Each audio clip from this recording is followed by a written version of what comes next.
The first thing they took from her wasn't her crown. It wasn't her power. It wasn't even her name. It was her privacy. Before the crowd ever saw her face, before the blade ever fell, before history froze her in that final moment, she had already been reduced to something less than human. Picture this. A narrow stone cell. Cold. Damp. Breathing with moisture. Water drips from the ceiling. Slow. Steady. Like a clock counting down what remains of her life. The air smells of rot and confinement. 2 guards stand only a few steps away. They do not speak. They do not move. They watch. Even when she sleeps, they watch. A candle flickers weakly in the corner. Every few seconds, the flame reveals her face. Pale. Hollow. Unrecognizable. This is no longer a queen. This is prisoner number 280. Weeks earlier, she had still been Marie Antoinette, a name that once echoed through the halls of Versailles, surrounded by silk, mirrors, and music. Now, there is only silence. No gowns, no servants, no children's laughter, only stone and waiting. But her story didn't begin here. It began years before, when she was just a girl, 14 years old, taken from Austria, not as a daughter, but as a transaction, a political alliance dressed as a marriage, sent to France like a living promise between kingdoms. At Versailles, nothing was real. Every smile was measured, every movement observed, every whisper dangerous. It was not a palace. It was a stage. And she, whether she wanted it or not, became the main character in a play she never wrote. Then came the collapse. Hunger spread across France. Bread disappeared. Anger grew. But anger needs a face. And hers was everywhere. Pamphlets, rumors, lies. They called her wasteful, corrupt, heartless. They gave her words she never spoke. Let them eat cake. It didn't matter if it was true, felt true. And that was enough. When the royal family tried to escape, hope almost survived. Almost. But in a small town called Versailles, everything ended. Recognized. Stopped. Dragged back. The carriage moved through crowds filled with rage. Spit hit the windows. Voices screamed. And in that moment, she stopped being a person. She became a symbol. A target. A warning. Then came the slow destruction. Not sudden. Not merciful. Systematic. They took her palace. Her freedom. Her dignity. And then, they took her children. That was the moment something inside her broke.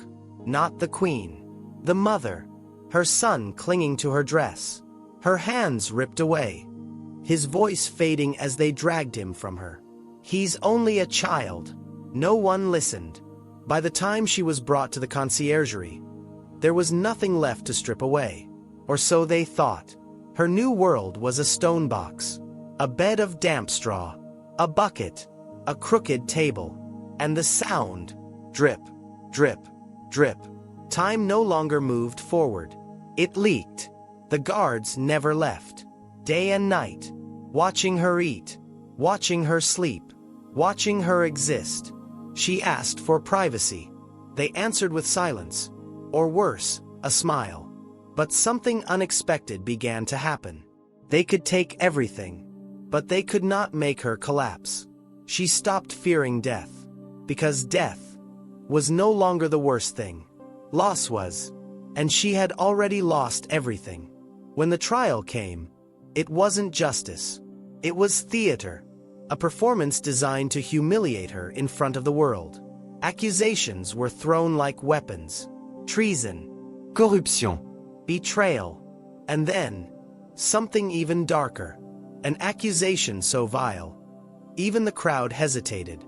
They claimed she had harmed her own son. The room waited for her to break. To scream. To deny. To collapse. She didn't. She stood slowly. Looked past the judges, past the crowd, and spoke directly to the women watching. I appeal to all mothers here. That was all. Silence. Heavy. Uncomfortable. For a moment, the hatred cracked. Because they no longer saw a queen. They saw a mother. But the outcome had already been decided. Guilty. Sentence. Death. That night, back in her cell, she wrote her final letter.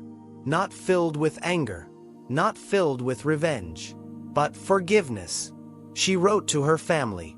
To her children. Even to the son who had been turned against her. I forgive him. Her final act was not resistance. It was grace. At dawn, they came for her. No ceremony. No dignity. They cut her hair. Bound her hands. Forced her into a plain white dress. She stepped into the cart without help. The streets filled as she passed. Some shouted. Some mocked. Some simply watched. She didn't respond. Didn't look at them. Didn't speak. At the scaffold, she climbed alone. No hesitation. No fear. And in her final moment, she accidentally stepped on the executioner's foot. Her last words were not defiance. Not anger. But an apology. Forgive me. I did not do it on purpose. Then silence. A single motion. And it was over. But here's the truth history rarely tells. They destroyed her title. Her body. Her life. But they failed to destroy something far more powerful. Her dignity. Because in the end, the revolution didn't just kill a queen. It revealed a woman who refused to break, even when everything was taken from her. And maybe that's why, centuries later, we still remember her, not for how she ruled, but for how she endured.